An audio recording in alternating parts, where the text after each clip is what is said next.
আমরা তো শুধুমাত্র হচ্ছে আপনার কি বলা যায় হ্যামিলটনের বাসিওয়ালা গল্প হিসেবে দেখেছি।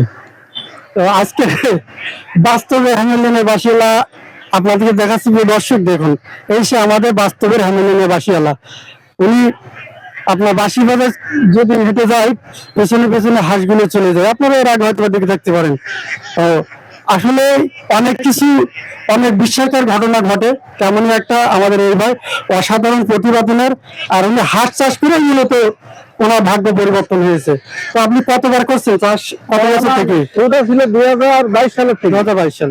তা আমি একটি কথা বলবো, শুধু এই স্বাবলম্বী আমার না, আমার অল বাংলাদেশের যে 20 কোটি দর্শক আছে, এই 20 কোটি দর্শকের কিন্তু এই সফলতা। আজকে আমার এই যে বাংলাদেশ, এই দেখেন আমার পৃথিবীর বাংলাদেশের আছে, বিশ্বের লোকে বলে যে মিন্টু ভাইয়ের বাসা কোন জায়গায়। আজকে আমার এই দেখেন এই ব্যাগে হচ্ছে বাংলাদেশের আপনার মানচিত্র।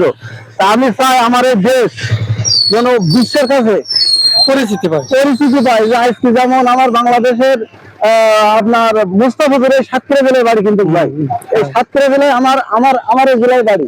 তাই আমার এই সাতক্ষীরা জেলার লোকই এমন কিছু করতে পারে দর্শকের জন্য, মানে দেশের জন্য। যেমন ফুল চাষ, আম চাষ, টমেটো চাষ সব কিন্তু আমার সাতক্ষীরা জেলায় সবচেয়ে বিখ্যাত। হ্যাঁ, বিশেষ করে আম, সাতক্ষীরা আম অনেক আগামোটে। ঢাকা শহরে সাতক্ষীরা আমের একটা ব্যাপার। আপনার এখন গ্রীষ্মকালে যে টমেটো অল বাংলাদেশে নাই, এই আমাদের সাতক্ষীরা কলার কম টমেটো এখন চাষ হচ্ছে। যারা বেকার আছে, বিশেষ করে অনেক